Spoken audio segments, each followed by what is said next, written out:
In the United States of America, there was a show called The Adventures of Ozzie and Harriet, much before we had families like those shown on Modern Family today. It was a successful sitcom that aired for the better part of the 1950s and 1960s, and it featured the real-life Nelson family as its main cast. The show became the television equivalent of the poster child for the perfect American family during that time period. On the other hand, you will quickly discover that not everything was as beautiful as it appeared to be. Law school to a dance band, Oswald George Nelson, better known by his nickname Ozzie, was born and raised in New Jersey. Following his graduation from high school, he attended the Rutgers School of Law in Newark. In addition to becoming a football coach, Ozzie was a member of a band and played the saxophone in order to earn some extra cash while he was still in school. In spite of the fact that he was repeatedly turned down for the role of vocalist for the Rutgers Jazz Bandits, he did not allow the rejection to deter him. He assembled a dance band in his leisure time, and it outperformed everyone's expectations and flourished beyond anyone's wildest dreams. After some time, amid the Great Depression, Ozzie decided to give up school in order to devote his full time to music. In hotels and ballrooms located all around the East Coast, Johnny and his band performed to rooms that were completely packed. After receiving his big break in 1930, Ozzie Nelson and his band, the Ozzie Nelson Band, went on to record with a number of other record companies, including Brunswick, Vocalion, Bluebird, and Victor. At the beginning of the 1930s, their breakthrough song Over Somebody Else's Shoulder was important in helping them to keep their growing fame. During this time period, a vaudeville actress by the name of Peggy Lou Snyder was playing in New York City. Peggy and Ozzie would soon come into contact with one another, and Ozzie would eventually hire Peggy to perform with his band. After changing her identity to Harriet Hilliard, she contributed to the band's meteoric rise to fame with her vivacious singing. The Bands and Then Some held the top spot on the pop singles chart in the United States for an entire week in 1935, making it the hit song of the year. Harriet was wild in her teenage years.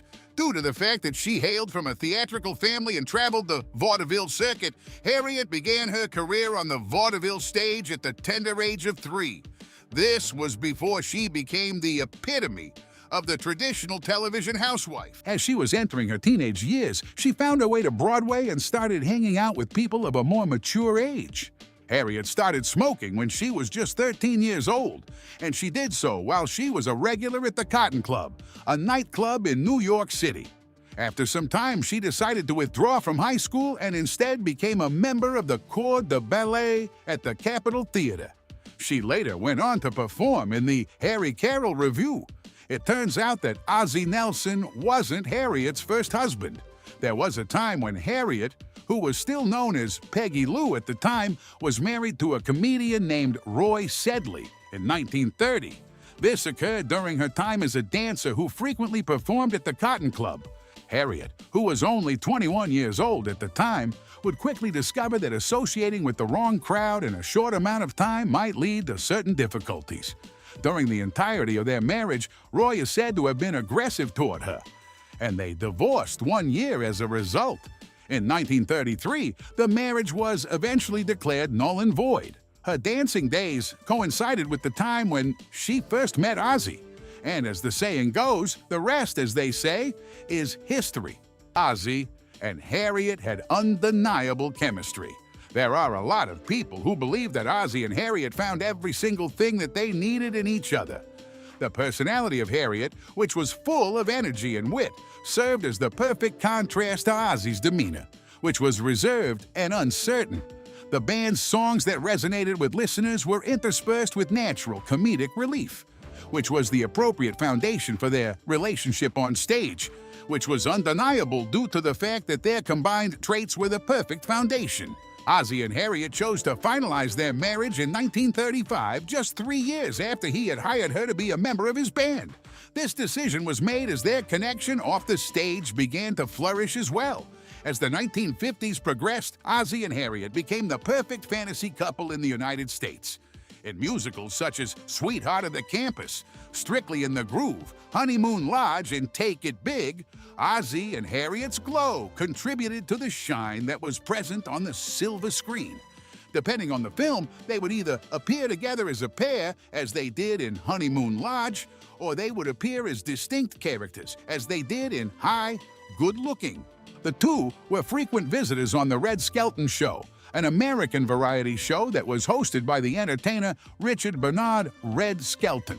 In addition to appearing on numerous radio and television variety shows, they also appeared on The Red Skelton Show. This laid the groundwork for the two of them to have their very own show, which was called The Adventures of Ozzie and Harriet. Ozzie was the one who came up with the idea and produced it on his own. The Red Skelton Show.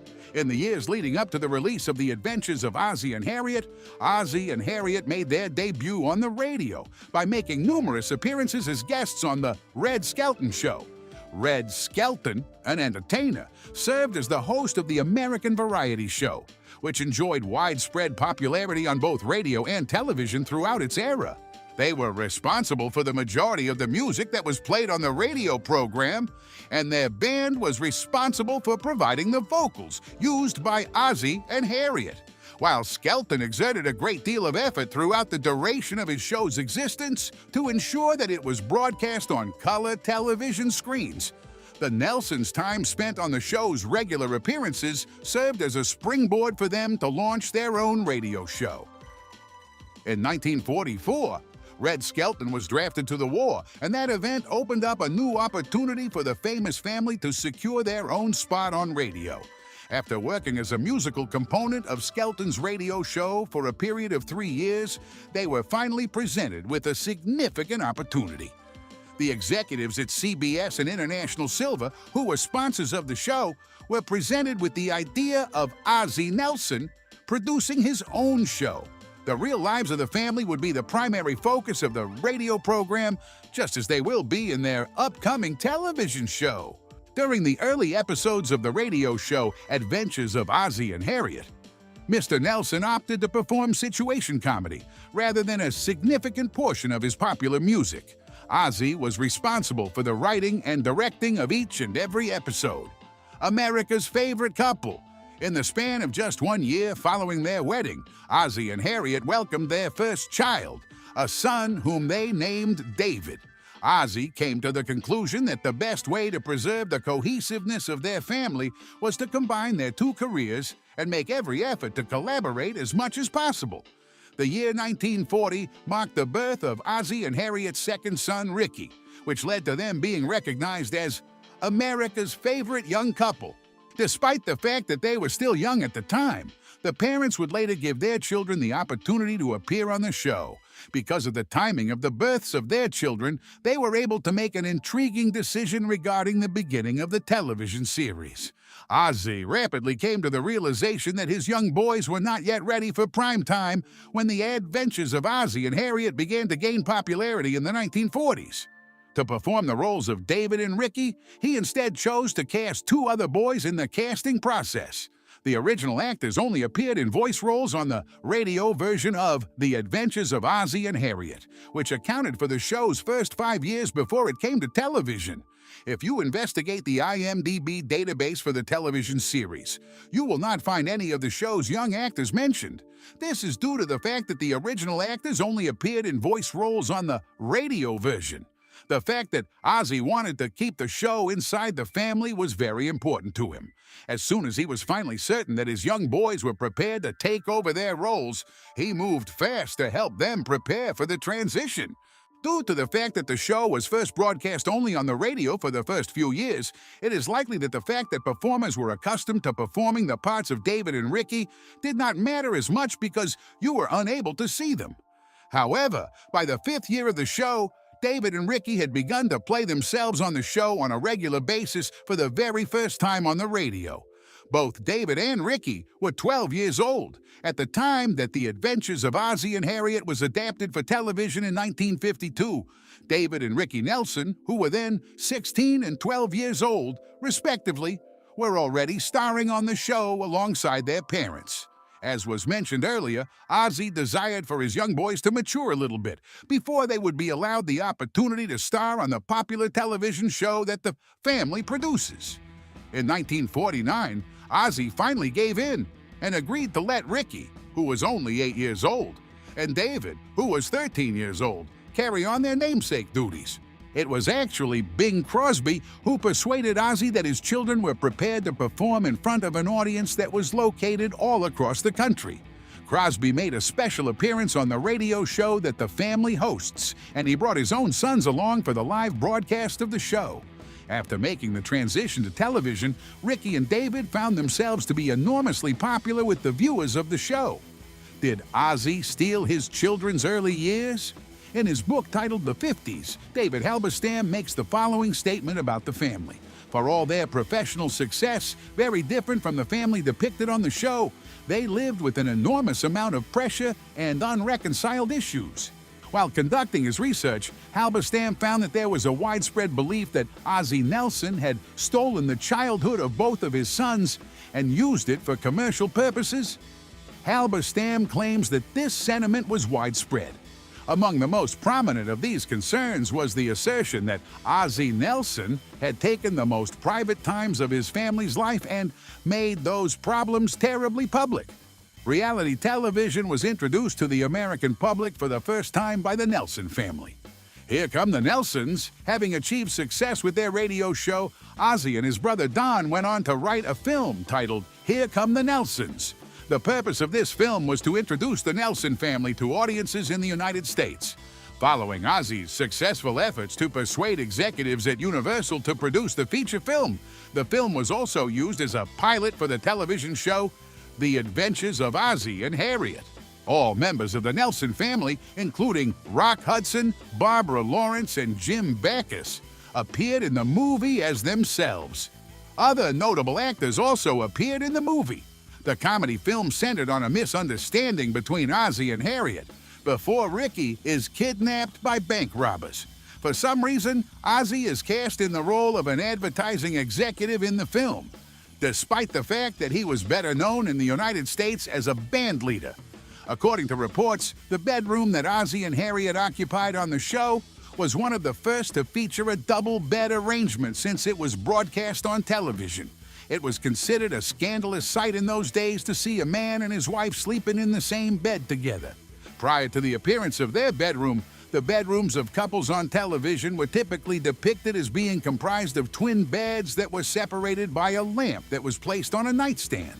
This is a reference to the Hays Code, which was a set of rules and regulations that were intended to moderate the level of action that was present in Hollywood. In accordance with the censorship guidelines, it was not permissible to depict a man and a woman sharing a bed together. It was necessary for one of them to maintain a leg that was firmly planted on the ground if they were. It was the actual residence of Ozzie and Harriet that served as the location for the exterior shots of their home that were used in the opening credits sequence of the television series. The couple maintained their residence in the picturesque neighborhood of Hollywood Hills, which is situated above Hollywood Boulevard.